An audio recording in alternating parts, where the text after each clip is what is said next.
Okay, welcome. Hi, everyone. Thank you for being here with us. I'm super excited to showcase our Female Role Model series. My name is Yesenia Curiel, pronouns are she, her, and ella. So I wanted to go ahead and first talk to you a little bit about the Female Role Model series that we have here at the CARE office. We actually started the Female Role Model series back in 2016, where we wanted to highlight a lot of professionals that are doing great work here in higher education or out in the community, who possibly have a bachelor's or a master's and are doing great work. Because oftentimes we think of higher education role models as only PhDs or professors. And so the Female Role Model series was really an opportunity to connect students from UC Merced with other folks of color that are professionals out in the community or here on campus. And so for this month, because we are celebrating Hispanic Heritage Month, but we want to also kind of coin the term Latin or Latinx Heritage Month in order to showcase individuals that are doing great work and actually come from various communities from different parts of Latin America. So it's important to understand that Latinx Heritage Month is actually from September 15th to October 15th. And this is something that we credit the Lyndon administration that first did a week, and then Ronald Reagan did an entire month. And so this is really an opportunity for us to have pride in our culture and our cultura, and for us to be able to showcase professionals and hopefully to inspire you all to want to model after some of these professionals. And so we are appreciative of the folks that have participated in the Female Role Model series over the years. And I'm excited that this time is actually me who's being interviewed. And I'm going to pass it over to Caitlin in order for her to start with the question. Thank you. Thank you so much for the introduction, Yesenia. I'm so excited to be interviewing you and so honored. Before we begin with the questions, I will be reading Yesenia's bio. Yesenia has worked at UC Merced since 2016 as the director of the Campus Advocacy, Resources, and Education Office, otherwise known as CARE. Yet she's been in the field to end gender-based violence for over 20 years as an educator, therapist, and administrator. She's a proud Latina that advocates for cultural and linguistic justice for all communities. She takes an intersectional approach in all her work to engage with people to create long-term change and connections. While at UC Merced, she's helped co-create 2 cultural affinity professional groups, Staff and Faculty of Color and the Language Accessibility Committee. SFCA has made an impact in creating a more inclusive campus through social and professional activities such as leadership interviews to community dinners. LAC has been instrumental in recognizing the talents of bilingual Spanish-speaking staff. The administration is making changes to ensure that staff is being compensated and valued for their linguistic skills. Yesenia helped launch the first Spanish language symposium, Voces Bilingües para una Universidad Más Inclusiva. Since 2019, she has served as the treasurer of the American Council of Education Women's Network Northern California, which inspires women in higher education. She has developed and facilitated workshops and mentorship. Due to her work in diversity, she was awarded the Staff Assembly Staff Excellence Award in Equity, Justice, and Inclusive Excellence in 2021 for enhancing diversity, equity, and inclusion initiatives on campus and in the UC system. She served a 3-year term on the UC Merced Staff Assembly, which ended in June 2022. She's a courageous advocate for the UC Merced staff, from helping start a staff emergency fund to advocating for diversity in hiring practices. In addition, she collaborates with other campus partners to offer resources to students, staff, and faculty. For example, this year, she coordinated the first Ramadan dinner at UC Merced to help educate folks on the importance of tradition and religious practices. She is a mentor to new care directors in the UC system, where she helps them navigate internal and external systems that impact survivors of gender-based violence. Last year, she created the first trauma-informed care awareness certification series to educate staff and faculty on intersectional issues affecting survivors. In addition, she educated people on well-being and mental health issues. You can always count on her sending a meaningful email to recognize how national politics can impact someone at work to create space for self-care. Yesenia credits her parents for instilling civic engagement and community service at a young age.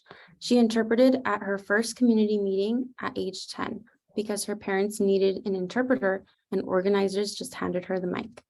She also had the pleasure of interpreting for activist Rigoberta Menchú Tum in 2018 while presenting at UC Merced. Yesenia is courageous and bold in her work to help and support others. Yesenia is currently a member of the City of Merced Recreation and Park Commission. She's a seasoned voice on the commission advocating for accountability and programs for the community. She volunteers and helps coordinate holiday drives in Merced for CASA and St. Vincent de Paul from Planada.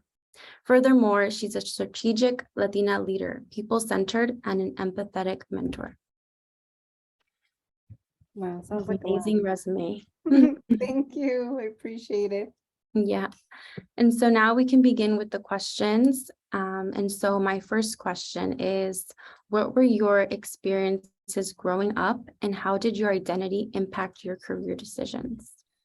So I think one thing that is important to let all the students know is the fact that I grew up in Southeast Los Angeles, so it's border between Compton and Watts area.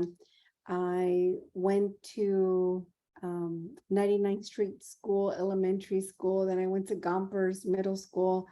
Then I was able to go to Locke High School for a year. And I was actually an individual that was also bussed out. So my last 3 years of high school, I was actually bussed out to Woodland Hills and I was at Taft High School. And so I didn't really take into account a lot of my identity when I was growing up here in Southeast Los Angeles, because realistically, there were only two groups that I was associating with, is either African-American community or predominantly the Mexicano community. And so for me, it wasn't until really when I got to Taft High School that I really started noticing more of the dynamics regarding my identity and the identities of other individuals. That's where I got exposed to just a variety of individuals, from people from the Middle East to people that were Korean or different parts of Asia. And there was times when I was at in high school where there was moments where it was important to be associated with affinity groups. So for me, affinity groups is really important because an affinity group is something where you have a shared common interest. And so cultural affinity groups has been very important to me, because one of the things that I've noticed is that in certain spaces, it really is helpful to have support, understanding, and guidance from people that are experiencing similar issues that you might be experiencing.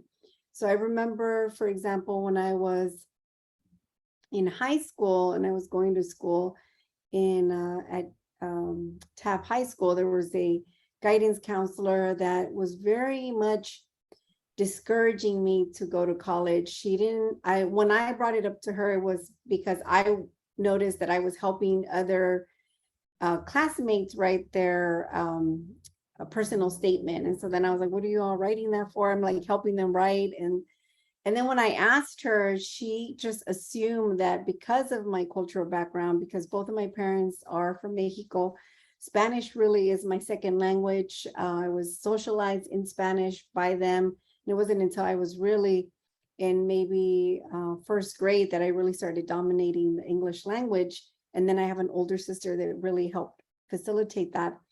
That when I spoke to the academic advisor, she was just very discouraging. She was like, well, I just assumed that you weren't going to want to go to college because of your background. And so then I really didn't know how to respond to her, right? Because I'm, 16, 17 years old. And one thing that I can say that I recall was I did participate in an affinity group. I helped start this one group called Latinos Unidos with other students. And our teacher that was our advisor, I had mentioned that to her. And so she did kind of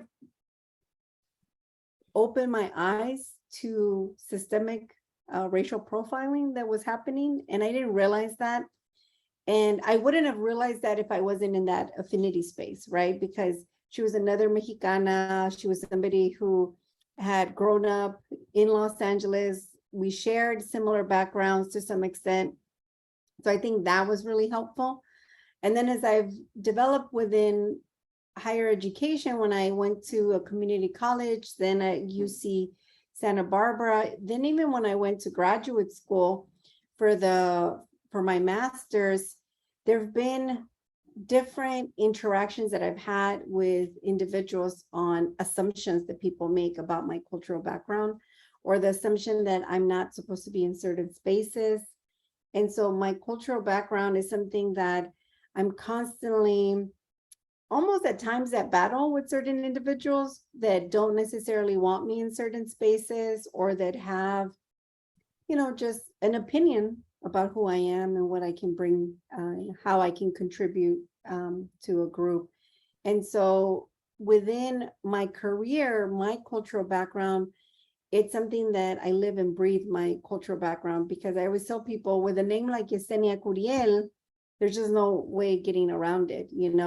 It's something where at times I phonetically have to, on my Zoom backgrounds, I have to put phonetically, how do you say my name? Because I'm in spaces where people have a hard time and people want to make assumptions of how to say my name, or they don't even want to try to say my name.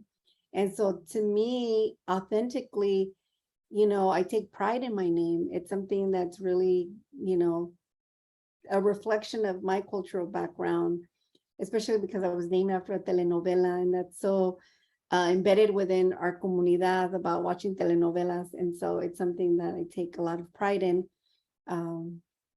So yeah, I hope I answered the question. I kind of went a little bit everywhere, but I'm just really excited to have this opportunity to chat with you and go through this interview, because I'm usually the person asking the question. So thank you. Yeah, and definitely. I mean, I can relate to you being from Compton as well, being a Latina, going to a high school outside of Compton. I had a friend who a guidance counselor also told her she can't go to college. And we're all in universities and UCs. And so, yeah, I mean, speaking on culture and identity, how would you say that shaped your career? So I think for me, how my identity has shaped my career, it really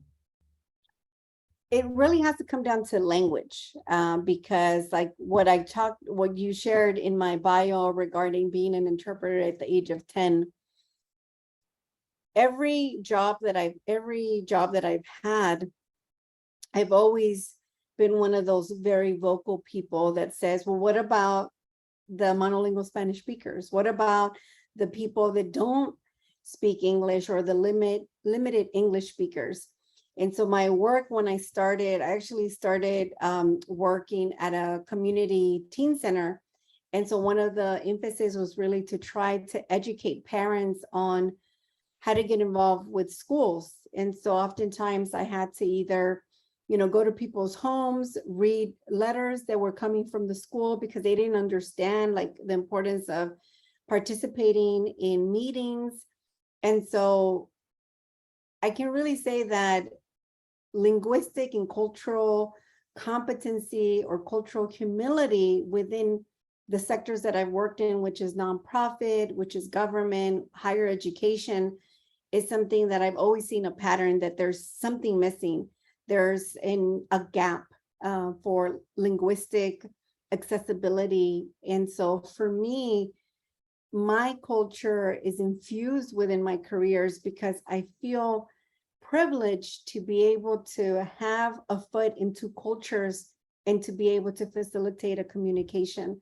And sometimes it can be difficult, like even at UC Merced, I've had some challenges with some directors that will mention to me, and this is a couple of years ago when I was really trying to advocate that we offer more Spanish language orientation. There was a staff member, a director that made the comment, well, Yesenia, don't you think that within the Latino community, we have to just rip the Band-Aid off, that parents really shouldn't be as involved with their children?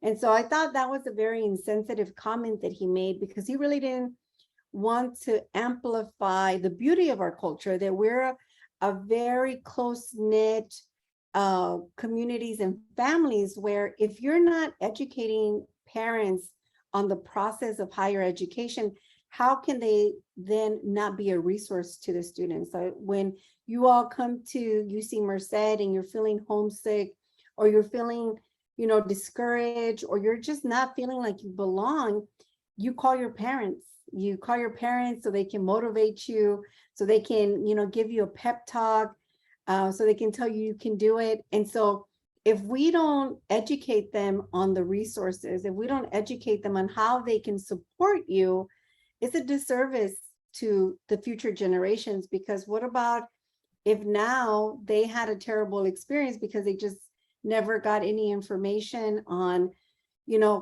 CAPS, for example, counseling psychological services, and their son or daughter really needed that information, and they just opted to just motivate them to withdraw and not come back.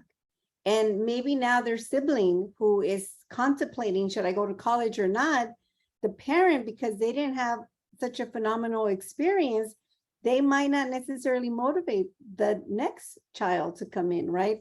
And so I think this is where I feel like, again, my culture is important, because I use those platforms, that access that I have to spaces, to educate individuals. Easily I could get defensive and I can get angry, but sometimes that ignorance is because it's just a lack of awareness. And so I feel very lucky that I also have the privilege of my skin color, my eye color.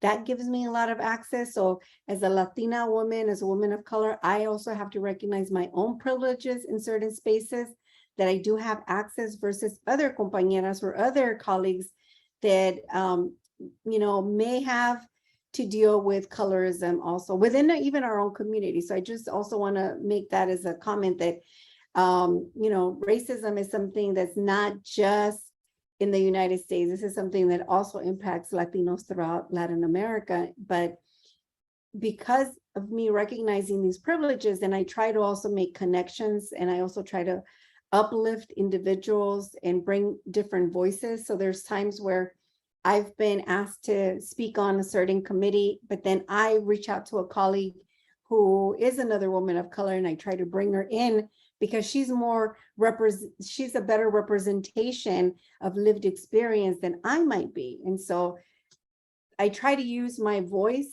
also to amplify others, because I think it's also equitable that I recognize my privileges, and then I try to uplift those that, because of the systems that we're dealt with sometimes, or that we're navigating through, might not have the same access as I do. Thank you. That was so beautifully said. And I couldn't have said it any better. As someone who doesn't look Latina as well, it's really important for us to remember that we can use that to our advantage, and we can amplify voices that are not heard. So that was beautiful. Thank you. Mm-hmm. And so you mentioned instances where you faced discrimination. And so my next question is, how have you dealt with those challenges and discrimination, and how did you overcome professional challenges? So I think my one of the professional challenges that I have to navigate with in certain spaces oftentimes has to be my name, where I've been in meetings, or I've been in community meetings, and people have a very difficult time saying my name, Yesenia. And that's what I mentioned earlier, that sometimes I have to phonetically spell it out for folks, so it's a visual, people can see it.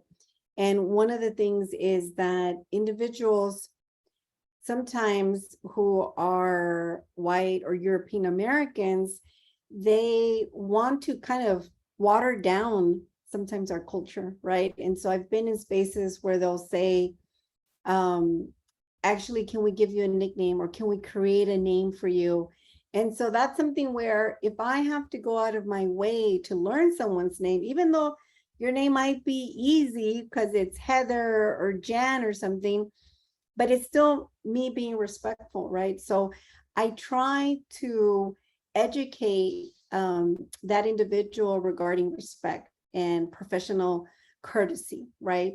There's been times where in the past, I was very impulsive. You know, when I first started my career, there were instances where individuals were rude. They would make microaggression comments around me. And so I think over time, I've been able to kind of develop strategies on how to have those courageous conversations with individuals, to educate them, to hold them accountable in regards to their statements that they're making, because I'm also in spaces where people make, again, an assumption without me probably introducing myself, because usually I'll introduce myself with Yesenia Curiel, pronoun she, her, and ella, for those that may speak Spanish. And so in other spaces, people might not know that I speak Spanish, or people might not know that I identify as a Latina or a Chicana or a woman of color, and they might make comments that are disempowering comments. And so then I have to, you know, interject in a way where it's constructive in order to be able to give them feedback on it, right? Because I think it's really important that I give them feedback and try to find a way where I can educate them in a way that's also empowering to them. Because oftentimes if I come at them in an aggressive way or in a voice where I'm like, my tone, so that's where we also come back to, you know, these are strategies that oftentimes as folks of color, we have to regulate our tones, we have to regulate the vocabulary that we're using, because there's times where I just want to use, you know, a particular term, right? But I can't. And so, hold on a second. Hold on a second. Hold on.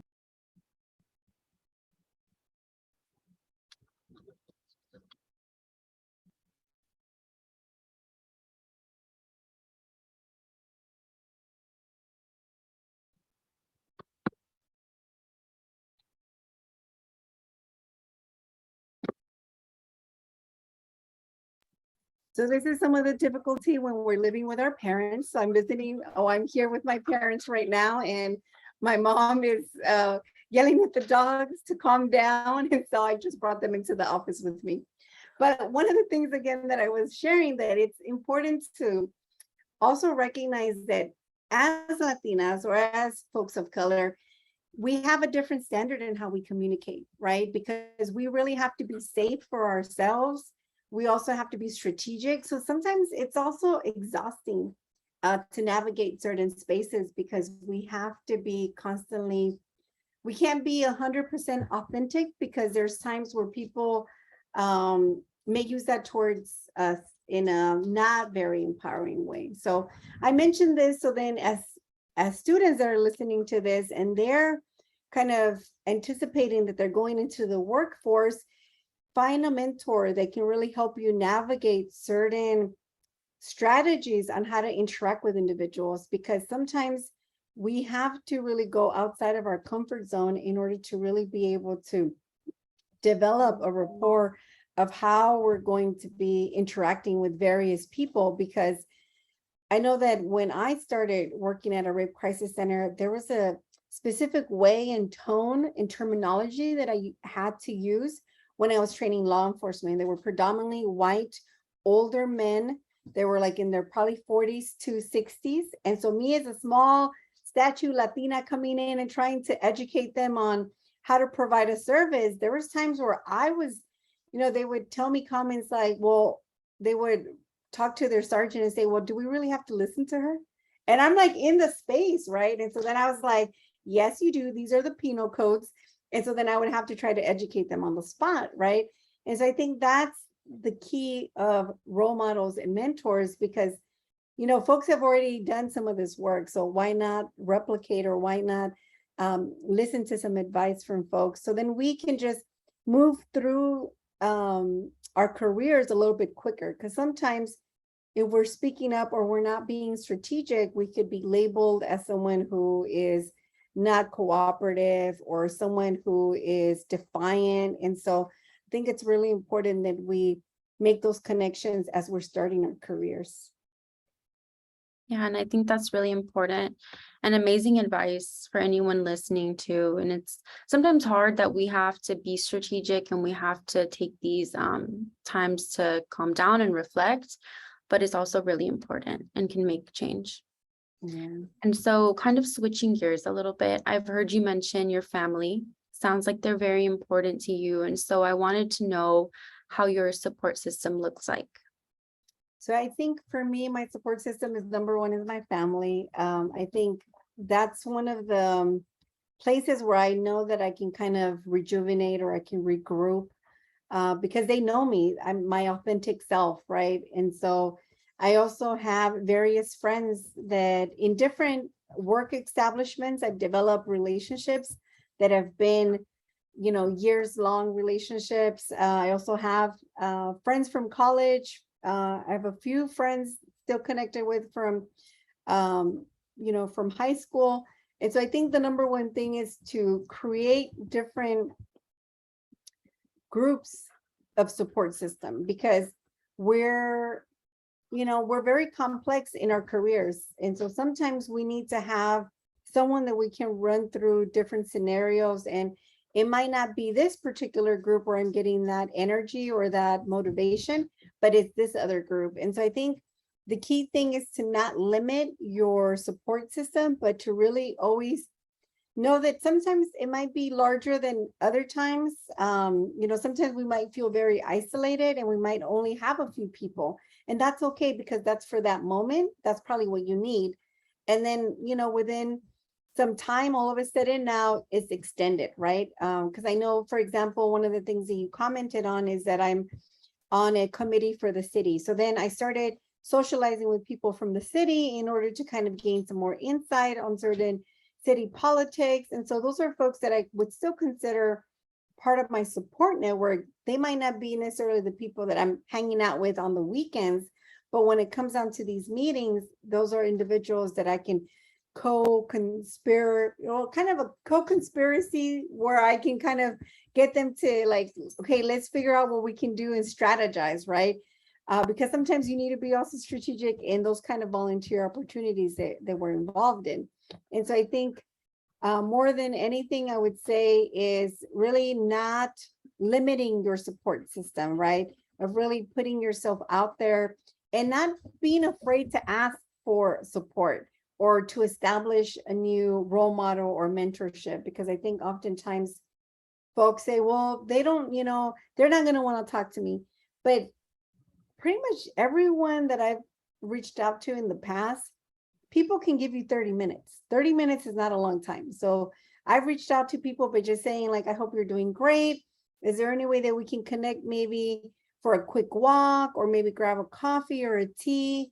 Or if I can just get, 30 minutes of your day in order to run through some ideas that I might have. And so I think it's going to be important that you know that you want to reach out to someone and you know that they're busy. Also be prepared, come up with your plan in regards to how you want to leverage, or how you want to kind of, what are the questions that you want to ask them, if it's for your career, if it's for advice on certain things, just be prepared, because that's going to be important. And then, some mentorships that I've had over years, and they genuinely just become organic friendships, right? So just know that initially it might be kind of rocky. I know that I have a friend that I've had for over 15 years that I saw her as a mentor, as a role model. And then over time we became peers. And then now, we're friends. And originally, like, I remember saying like, I thought you didn't like me. She was like, no, I thought you didn't like me, right? But we were so kind of like, we had this misconception of each other. So then we just, both were able to kind of find a good meeting ground where we were able to kind of tease it out and talk about it, right? I love that story. Yeah. And so I know you gave a lot of great advice, like right now about mentorships and just going for it. But do you have any last pieces of advice for any undergrads that are listening? So the number one thing I'm going to say is, or a couple of things really, is if you're able to do a study abroad in a Latin America, do it, because you really want to leave UC Merced completely fluent in Spanish, at least, right? Because we may have grown up speaking Spanish, but we probably, if some of us, even though you may have taken the AP test, even though you studied Spanish, it's a different thing when you actually are immersed in a country. So I was fortunate that I was able to do a study abroad in Costa Rica. So both my parents are from Mexico, but I did an anthropology coursework in Costa Rica, and this is like 20 years ago. And which is funny because back in September, last September, I went to go visit the daughter of the host family, and so she's like in her 30s now, and I was able to connect and hang out with her and her husband.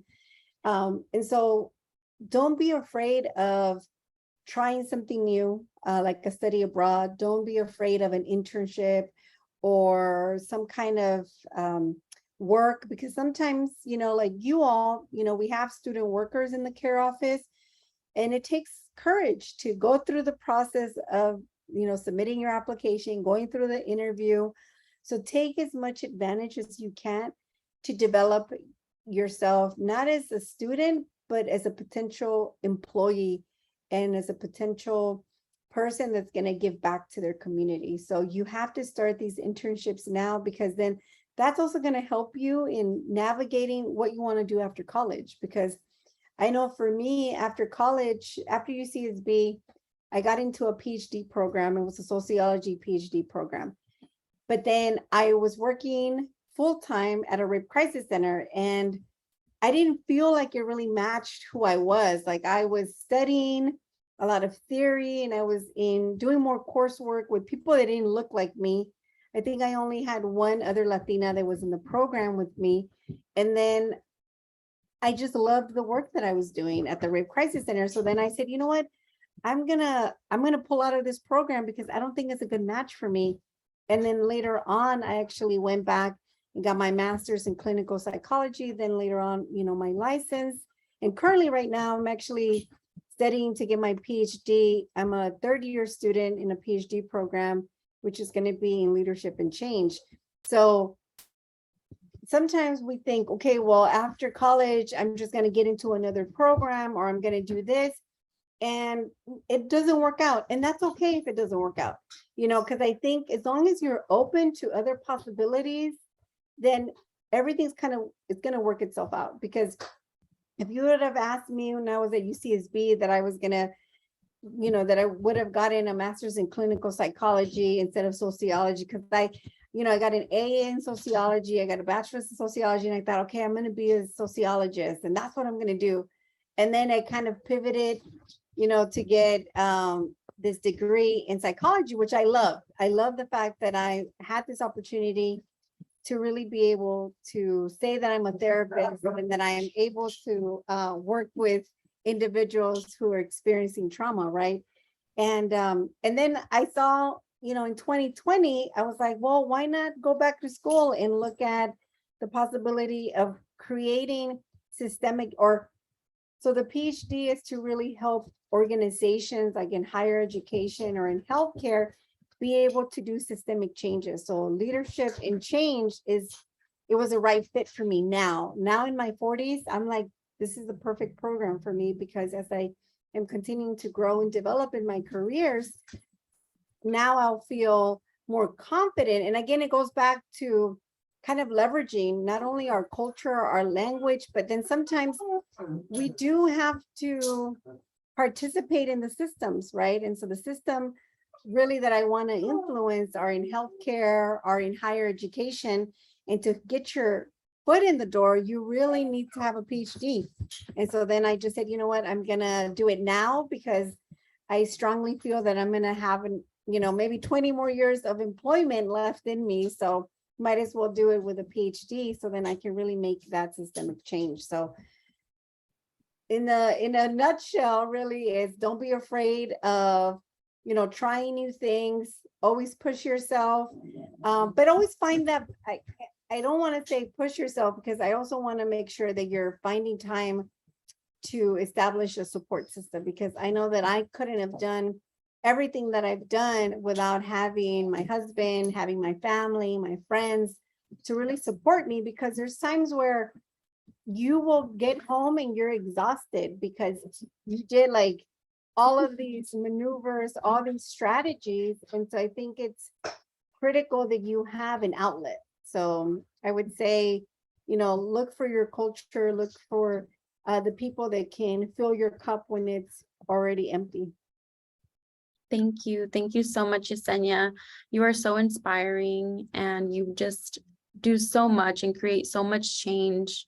And I'm so excited to see what else that you do outside of UC Merced. I know it'll be great, and I know that you'll create a better world for us, genuinely. So thank you so much for having this chat with me. This was amazing and inspiring. Thank you. I appreciate it. Thank you.